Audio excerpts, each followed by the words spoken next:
واتقوا الله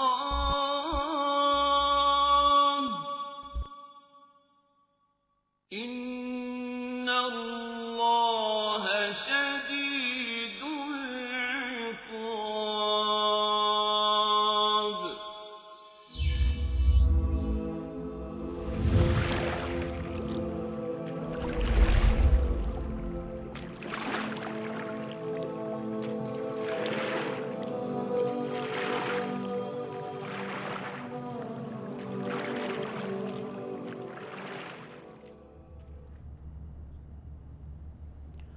بسم الله الرحمن الرحيم.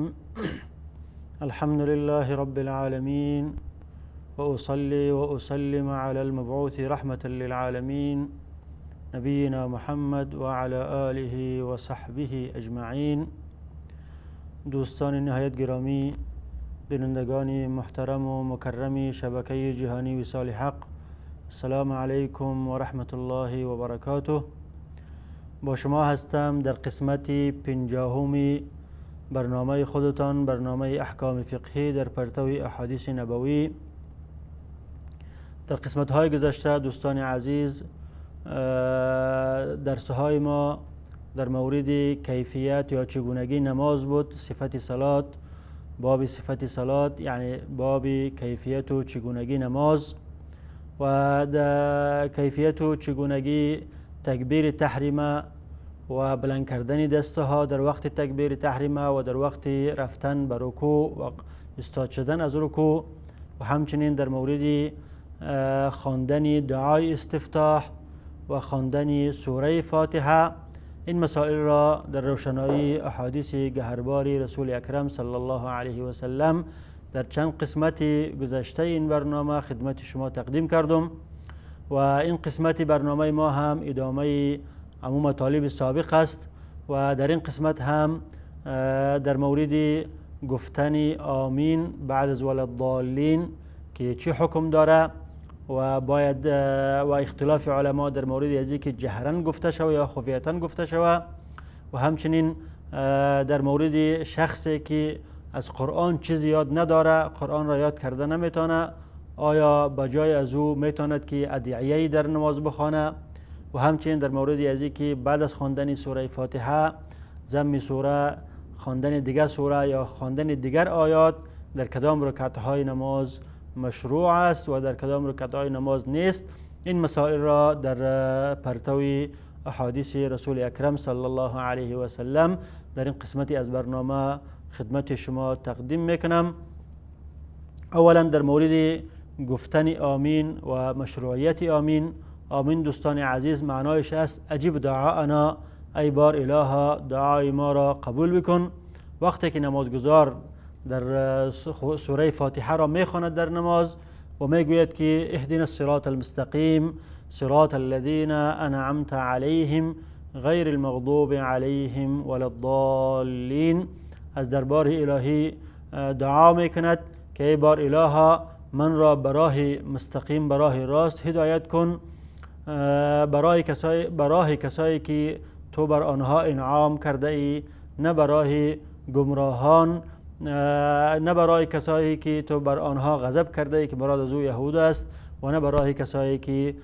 گمراه هستند که مراد از او نصارا است. بعد از خواندن این دعا میگوید که آمین، ای بار الها این دعای من را قبول کن، و این دعایی که ما به درگاه تو تقدیم کردم این را مورد قبول درگاه خود قرار ده. و کسی که آمین میگوید، گفتن آمین خودش هم دعا هست، به این معنا که اگر امامی دعا میکند و مقتدیای از او از پشت از او آمین میگویند، یا در مجلس شخصی دعا میکند، دیگر اشخاصی که موجود هستند دعا میکنند آمین میگویند. کسایی که آمین میگویند مثل کسی است که دعا کرده باشه. الله متعال در مورد موسی علیه السلام و هارون علیه السلام که موسی علیه السلام دعا میکرد و هارون علیه السلام از پشت از او آمین میگفت، الله متعال فرمود که قد اجیبت دعوتکما، شما ای موسی و هارون دعای شما مورد قبول درگاه من قرار گرفت، در حالی که هر دویشان دعا نمیکردند، بلکه موسی علیه السلام دعا میکرد و هارون علیه السلام آمین میگفت. پس این به این دلالت میکند که کسی که آمین میگوید مثل کسی است که دعا کرده باشه. شخصی که مثلا میگه اللهم اغفر لی، شخص دیگری میگه که آمین، به این معنا که هم گفته که اللهم اغفر لی. و در مورد مشروعیت گفتن آمین بعد از وللضالین احادیث متعددی از رسول اکرم صلی الله علیه و سلم وارد شده. از جمله حدیث است که امام دارقطنی او را روایت میکنه و همچنین امام حاکم در المستدرک او را روایت میکنه از صحابی جلیل القدر حضرت ابو هریره رضی الله عنه که ایشان فرمودند کان رسول الله صلی الله علیه و سلم اذا فرغ من قراءة ام القرآن رفع صوته و قال آمین. رسول اکرم صلی الله علیه و سلم هنگامی که از خواندن ام القرآن، از خواندن فاتحه فارغ می شدند با صدای بلند آمین می گفتند. گفتم این حدیث را امام دارقطنی روایت میکند و حکم به حسن بودن این حدیث میکند و همچنین امام حاکم در المستدرک این را روایت کرده، حکم به صحت این حدیث حکم دارد امام حاکم. و احادیث دیگری هم است. این حدیث مشروعیت گفتن آمین را برای امام ثابت میکند و احادیث دیگری هم آمده که مشروعیت گفتن آمین را برای مأمومین، کسایی که مقتدی هستند و همچنین برای منفرد، کسایی که به تنهایی خود نماز میخواند ثابت میکند. از جمله حدیث است که امام بخاری رحمت الله علیه در صحیح البخاری از حضرت ابو هریره رضی الله عنه روایت میکند که رسول اکرم صلی الله علیه و سلم فرمودند اذا امن الامام فامنوا فانه من وافق تأمینه تأمین الملائکه غفر له ما تقدم من ذنبه. رسول اکرم صلی الله علیه و سلم برای صحابه کرام فرمودند که وقتی که میشنوید که امام آمین میگوید شما هم از پشت از او آمین بگویید، چون ملائکه هم آمین میگویند و هنگامی که آمین شما با گفتن آمین ملائکه هم در یک وقت واقع می شود، موافق واقع می شود، الله متعال گناهان این شخصی که آمین گفته گناهان ازی را می بخشد، چون آمین ملائکه دعاست برای بندگان و دعای ملائکه را در حق بندگان الله متعال قبول میکنه و با واسطه از او کسی که آمین میگوید گناههای از او شخص بخشیده می شود. و همچنین در روایت دیگری آمده در امام بخاری صحیح بخاری که رسول اکرم صلی الله علیه و سلم فرمودند اذا قال الامام وللضالین فقولوا آمین. وقتی که امام را شنیدید که وللضالین گفت شما از پشت از او آمین بگویید. این حدیث دلالت به این میکند که مأموم هم از پشت امام باید آمین بگوید بعد از شنیدن وللضالین و همچنین امام هم خود باید بگوید، همچنانه که در حدیث اولی خدمت شما عرض کردم. و حدیث دیگری هم در صحیح بخاری وارد شده که رسول اکرم صلی الله علیه و سلم فرمودند اذا قال احدكم آمین وقالت الملائکة في السماء آمین فوافق احدهم الآخر غفر الله له ما تقدم من ذنبه. وقتی که یکی از شما آمین میگوید و ملائکه هم در آسمان آمین میگوید و گفتن آمین این شخص موافق همراه واقع می شود با گفتن آمین ملائکه، در این صورت است که الله متعال گناهان این شخص را گناهی که این شخص قبلا کرده او گناه را الله متعال می بخشد. و این حدیث شامل حال هم مأموم می شود و هم منفرد. پس بنا به این احادیث علما اتفاق نظر دارند که گفتن آمین بعد از وللضالین در حق هم امام و هم مقتدی و مأموم و هم در حق منفرد مشروع است. و فقط یک روایتی از امام مالک روایت ابن قاسم که او میگوید که در حق امام مشروع نیست، بلکه امام وللضالین میگوید و مقتدی و آمین میگوید. لیکن رأی جمهور علما، همه علما غیر از روایتی از امام مالک، همه به این اتفاق نظر دارند که مشروعیت گفتن آمین هم برای امام است و هم برای مأموم و هم برای منفرد. یعنی هم امام باید باز گفتن وللضالین آمین بگوید و هم مقتدیای از او و هم شخصی که به تنهایی نماز میخواند مشروع است که بعد از اینکه وللضالین میگوید آمین بگوید. اما در مورد حکمش که حکمش است، آیا واجب است یا سنت است، رأی جمهور علما همیست که گفتن آمین سنت است، واجب نیست. اگر شخصی نگوید در نماز از او خللی واقع نمیشود، مگر اهل ظاهری ها نظرشون این است که واجب است، چون آنها به ظاهر حدیث دلالت میکنند. در ظاهر حدیث امر آمده که رسول اکرم صلی الله علیه و سلم فرمودند که فقولوا آمین، لذا امر بر وجوب است و گفتن که گفتن آمین و واجب است. اما رأی جمهور علما است که گفتن آمین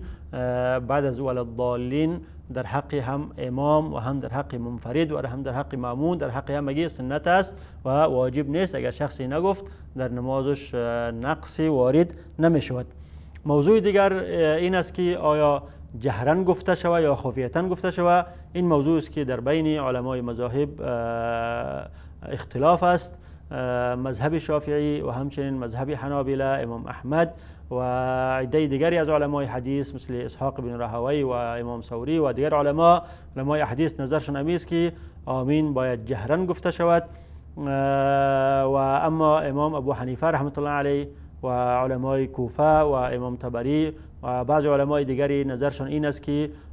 آمین باید به شکل خفیه و سری گفته شود. و علمای شوافی کسایی که نظرشون این بود که باید جهرن گفته شود با احادیثی که خدمت شما تقدیم کردم. حدیث اولی، حدیثی که امام حاکم و امام دارقطنی از حضرت ابو هریره رضی الله عنه روایت کردند. حضرت ابو هریره رضی الله عنه فرمودند که رفع صوته و قال آمین. رسول اکرم صلی الله علیه و سلم با آواز بلند آمین گفتند. و همچنین حدیث امام بخاری که اذا امن الامام فامنوا اشارتا دلالت به این میکند که جهرن امام آمین میگفته، چون میگه که وقتی که شما امام را میشنوید که آمین گفت، به این معنا که امام جهرن آمین میگوید تا که شما هم بشنوید. و هم دلالت به این میکند که آمین جهرن گفته می شود. و همچنین حدیث دیگری است، جمله حدیثی است که امام ابو داود و امام ابن ماجه رحمت الله علیهما از حضرت ابو هریره رضی الله عنه روایت میکند که ایشان فرمودند کان رسول الله صلی الله علیه و سلم اذا تلا غیر المغضوب علیهم ولا الضالین قال آمین. رسول اکرم صلی الله علیه و سلم هنگامی که غیر المغضوب علیهم ولا الضالین را تلاوت میکردند با آواز بلند آمین میگفتند حتی یسمع من یلیه من الصف الاول، تا اینکه کسایی که در صف اول بود آواز ایشان را میشنویدند. به این معنا که رسول اکرم صلی الله علیه و سلم اینقدر آواز خود را بلند نمیکردند که همه مسجد او را میشنوید یا صفهای آخر را میشنوید مثل قرائت فاتحه یا دیگر سوره، بلکه به اندازه آواز خود را بلند میکردند که فقط صف اول آواز ایشان را میشنوید. یعنی آواز گفتن آمین اما قدر بلند میکردن که فقط کسایی که در صف اول در پیشترشون حساب همونها میشنویدن. چون روایت دیگری در ابن ماجه رحمت الله علیه، سنن ابن ماجه وارد روایت شده که فرمودند حضرت ابو هریره فرمودند که حتی یسمعها اهل الصف الاول فیرتج بها المسجد. رسول اکرم صلی الله علیه و سلم آمین میگفتند و همه قدر آواز خود بلند میکردند که صف اول آواز ایشان را میشنویدند. بعد از اینکه صف اول آواز ایشان را میشنویدند آنها هم با آواز بلند آمین میگفتند تا که اهل دیگر مقتدی ها هم او را شنیده آمین میگفتند و مسجد میگه حتی یرتج بها المسجد، یعنی مسجد به دلرزه میشد. و حدیث دیگری هم امام دارقطنی و امام حاکم و امام بیهقی و امام ترمذی و ابو داود از صحابی جلیل القدر وائل بن حجر روایت میکند که ایشان فرمودند سمعت النبی صلی الله علیه و سلم قرأ غیر المغضوب علیهم ولا الضالین فقال آمین یمد بها صوته. من رسول اکرم صلی الله علیه و سلم را شنیدم که هنگامی که غیر المغضوب علیهم ولا الضالین را قرائت کردند و آمین گفتند و با گفتن آمین صدای خود را بلند کردند. یمد بها صوته معنای است که آواز خود را بلند کردند یا آواز خود را دراز کشیدند، چون آمین هم به قصر گفته میشه و هم به مد، یعنی هم آمین گفته میشه و هم آمین و هم به قصر و هم به مد. اینجا گفتن که آواز خود را دراز کشیده بلند کرده گفتن آمین گفتن. و در روایت دیگه میگه که رفع بها صوته، آواز خود را بلند کردن. و اصحاب قول ثانی امام ابو حنیفه و امام طبری و اهل کوفه گفتم نظرشون این است که آنها میگویند که آمین باید با آواز آهسته گفته شود، چون در آیه مبارکه الله متعال می فرماید ادعوا ربکم تضرعا و خفیه، شما پروردگارتان را به حالت عاجزی و به آهستگی بخواهید. و گفتن آمین خواستن است از الله متعال، دعا کردن است و ادب دعا این است که به آهستگی دعا کرده شود. و همچنین دلیل گرفتن به همین حدیث وائل بن حجر که در امام ترمذی و در سنن ترمذی و در سنن ابو داود و در مسند احمد وارد شده که در بعضی از روایت های از او آمده که و خفض بها صوته، که وائل بن حجر رضی الله عنه میفرماید که رسول اکرم صلی الله علیه و سلم هنگام گفتن آمین آواز خیش را پخش کردند، با آهستگی گفتند. و روایتی که ورفع بها صوته از طریق سفیان ثوری روایت شده، و این روایت دیگری که خفض بها صوته از طریق امام شعبه روایت شده. و علمای حدیث میفرمایند که وقتی که روایت سفیان ثوری اقواست، چون سفیان ثوری از امام شعبه کده در از نگاه حدیثی قوی تر است، لذا به او روایت علمای دیگر دلیل گرفتند. و اما آیه قرآن کریم که و ادعوا ربکم تضرعا و خفیا گفتند که این آیه عام است در عام دعا. اما در مورد آمین احادیث متعدد از رسول اکرم صلی الله علیه و آله وارد شده که هم خودشان با آوازی بلند میگفتند و هم صحابه کرام از پیششان با آوازی بلند میگفتند. لذا به این احادیث به شکل خصوص عمل میشه. دوستان عزیز، بعد از دیدن یک میانه برنامه کوتاه خدمت شما هستم، با ادامه این مطلب با ما باشید.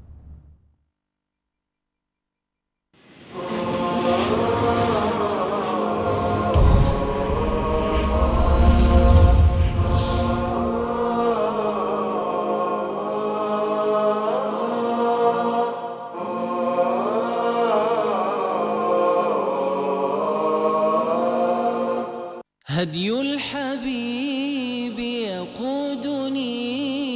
وبنوره تصفو الحياة. رسول الله صلی الله علیه و آله و سلم فرمودند نماز شخص در جماعت 25 برابر نماز شخص در منزل و بازار می باشد، چرا که وی هنگامی که به خوبی وضو می گیرد و جز برای نماز به سوی مسجد خارج نمی شود، هیچ گامی بر نمی دارد مگر اینکه درجه‌ای به درجاتش افزوده و گناهی از گناهانش بخشیده خواهد شد. و چون نماز می خواند، مادامی که در نماز است، ملائکه همچنان بر وی درود می فرستند و می گویند بار الها بر او درود فرست و وی را مورد رحمت خود قرار ده. و یکی از شما مادامی که منتظر نماز است، گویا که وی نماز می خواند.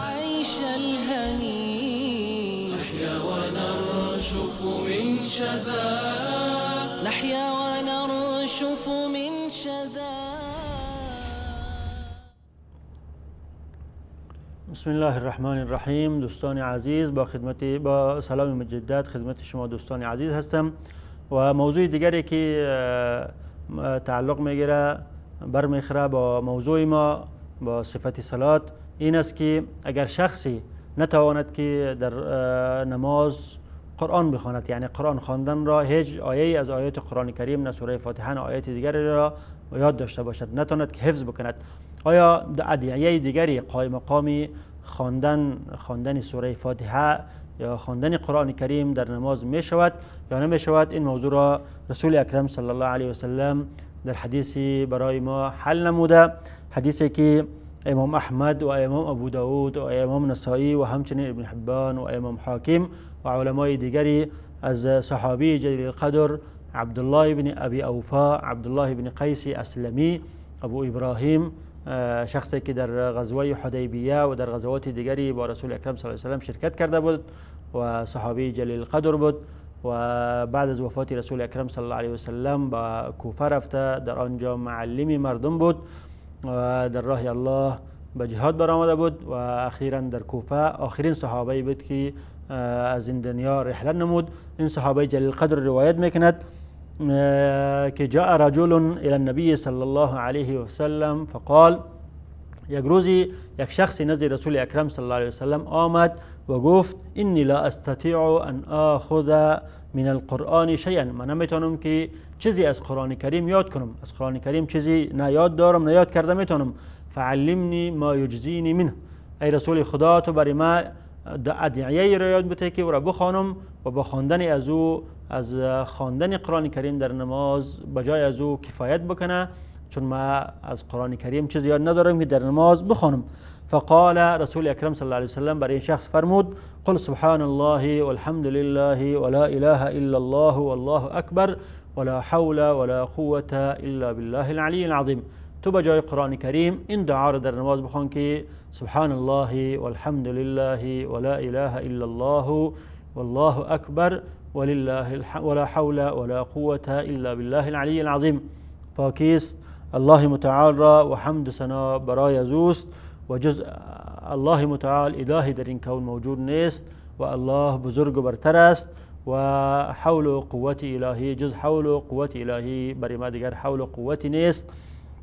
رسول اکرم صلی الله علیه و سلم این دعا را برای ایشان تعلیم دادند و این شخص بعد از اینکه این دعا را از رسول اکرم صلی الله علیه و سلم آموختند گفتند که در روایت دیگری میاد در نزد ابو داود که گفتند که یا رسول الله هذا لله فمالی، آنچه که برای ما یاد داده رسول خدا این همه صفت و تمجید و تعظیم الله متعال بود. یک دعای دیگری برای ما یاد بوده که برای خود ما فایده برسانه، دعایی باشه که ما برای خود دعا بکنم. رسول اکرم صلی الله علیه و سلم فرمودند قل اللهم ارحمنی وارزقنی وعافینی واهدینی. بعد از اینکه تو تمجید و تحلیل و تحمید الله متعال را گفتی این دعا را بخوان که اللهم ارحمنی وارزقنی وعافینی واهدینی، ای بار الها مرا رحم کن و من را روزی بده و عافیت را نصیب من بگردان و من را هدایت بکن. و همچنین حدیث مشهوری در باب نماز، حدیث به نام حدیث مسیء الصلاة که چند بار ما را خدمت شما تقدیم کردم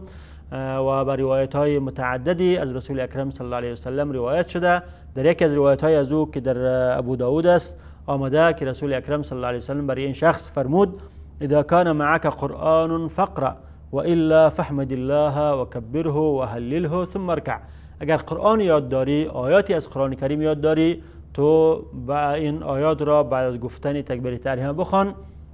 و اگر از قرآن چیزی یاد نداری تکبیر و تحلیل و حمد و ثنای الله متعال را بگو و بعد از او رکوع برو. پس این احادیث دلالت به این میکند که خواندن قرآن کریم یا یاد گرفتن قرآن کریم واجب نیست و اگر شخصی نتواند که از قرآن کریم چیزی بیاموزد یا چیزی یاد داشته باشد میتواند که بجای از او حمد و ثنای الله متعال را بگوید و تکبیر و تعظیم الله متعال را بیان کند که و بعد از او برای خود دعا بکند، بگوید که الحمدلله سبحان الله والحمد لله ولا اله الا الله والله اکبر ولا حول ولا قوة الا بالله العلی العظیم اللهم ارحمنی واهدینی وعافینی وارزقنی. این ادعیه را میشه که بجای از او بخواند و عده از علما رأیشان این است که این برای شخص معین و برای یک نماز معین بوده و این حکم عام نیست، بلکه کسی که اگر میتواند که این دعا را یاد کند و با جای این دعا سوره فاتحه را یا چند آیه از قرآن کریم را میتواند که یاد کند. لذا هر شخص مکلف است که سوره فاتحه را و چند آیاتی از قرآن کریم را یاد داشته باشد تا که در نماز خود بخواند. و موضوع دیگری که متعلق به باب صفت نماز دوستان عزیز و او را خدمت شما میخوام عرض کنم این است که وقتی که انسان نمازهای 4 رکعتی را میخواند، در نمازهای 4 رکعتی در 2 رکعت اول ضم سوره میشد، بعد از خواندن فاتحه باید یک سوره دیگری یا چند آیات دیگری را هم بخواند و اما در 2 رکعت دومی تنها سوره فاتحه خوانده می شود. البته در نمازهای 4 رکعتی فرض که 4 رکعت نماز عصر است و 4 رکعت نماز خفتن است و 4 رکعت نماز ظهر است، در 2 رکعت اول سوره فاتحه با یک سوره دیگر و یا با چند آیت دیگر خوانده می شود و در 2 رکعت دوم فقط سوره فاتحه بدون ضم سوره خوانده می شود. و این مطلب را در حدیث متفق علیه که از ابو قتاده صحابی جلیل القدر ابو قتاده رضی الله عنه روایت شده، این مطلب به شکل واضح بیان شده که حضرت ابو قتاده رضی الله عنه میفرماید که کان رسول الله صلی الله علیه و سلم یصلی بنا فیقرأ فی الظهر والعصر فی الرکعتین الاولین بفاتحه الكتاب و سورتین. رسول اکرم صلی الله علیه و سلم به ما نماز میدادند و در نماز پیشین و عصر در 2 رکعت اول سوره فاتحه را میخواندند و 2 سوره دیگر را میخواندند، یعنی با جای به همراه سوره فاتحه در هر رکعت یک سوره دیگر هم میخواندند که در 2 رکعت 2 سوره میشه. و یسمعنا الآیه احیانا و احیانا با وجود که نماز عصر و پیشین خفیه بود، باز هم احیانا آیتی برای ما میشنواندن، کمی آواز خود را بلند میکنن که ما ازشان آیات را میشنویدیم. و یطول الرکعه الاولى، و رکعت اول را دراز میگرفتند. و یقرأ فی الاخرین بفاتحه الکتاب، و در دو رکعت اخیر فقط سوره فاتحه را میخواندند. و این حدیث متفق علیه است و به چند موضوع دلالت میکند. موضوع اول این است که باید در دو رکعت اول به همراه فاتحه سوره دیگری ضم شود، و اما در دو رکعت دوم فقط سوره فاتحه خوانده شود.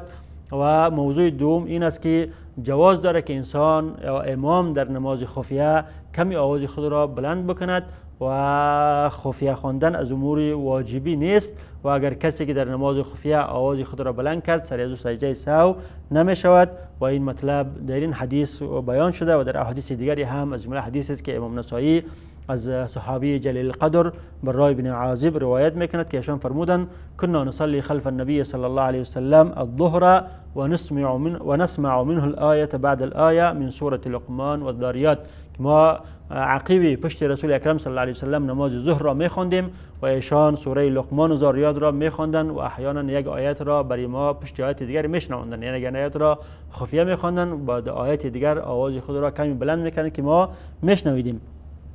پس این دلالت به این میکنه که در نمازهای خفیه اگر امام کمی آواز خود را بلند کرد اشکالی نداره. و همچنین این حدیث دلالت به این میکند که رکعت اول باید دراز خوانده شود از رکعت دوم کرده، و در سبب از این که چرا رکعت اول باید دراز خوانده شود، ابو قتاده راوی حدیث در روایت مصنف عبدالرزاق امام عبدالرزاق آمده که ابو قتاده رضی الله عنه فرمودند و كنا نظن انه يريد بذلك ان يدرك الناس الركعه الاولى، ما گمان می‌بردیم که رسول اکرم صلی الله علیه و سلم رکعت اول را درازتر از رکعت دوم می‌خواندند یا درازتر از دیگر رکعات می‌خواندند، به خاطر اینکه تا که مردم بیایند و رکعت اول را با امام درک کنند، رکعت اول را به امام بگیرند. و دراز خواندن رکعت اول علما گفتند که یا به دراز خواندن قرائت است، قرائت بیشتر می‌خواندند، یا به ترتیل است که در رکعت اول ترتیل زیاد میکردن، یعنی آواز خود را به ترتیل میخواندن که تا که درازتر شود، و یا اینکه چون در رکعت اول دعای استفتاح خوانده میشه از او خاطر رکعت اول را درازتر از رکعت دوم قرار دادن. و جمله احکامی که این حدیث به او دلالت میکنه حدیث ابو قتاده این هم است که ضم سوره در دو رکعت دوم نماز پیشین و نماز عصر و نماز ظهر و همچنین در رکعت سوم نماز مغرب ضم سوره نیست، فقط سوره فاتحه خوانده می شود و با او سوره دیگری ضم نمی شود. دوستان عزیز، وقتی برنامه ما در اینجا به پایان می رسد و با تا قسمت آینده با شما خداحافظی میکنم و انشاءالله در قسمت آینده ادامه این مطلب را در روشنایی احادیث گهرباری رسول اکرم صلی الله علیه و سلم خدمت شما تقدیم میکنم. و السلام علیکم و رحمت الله و برکاته.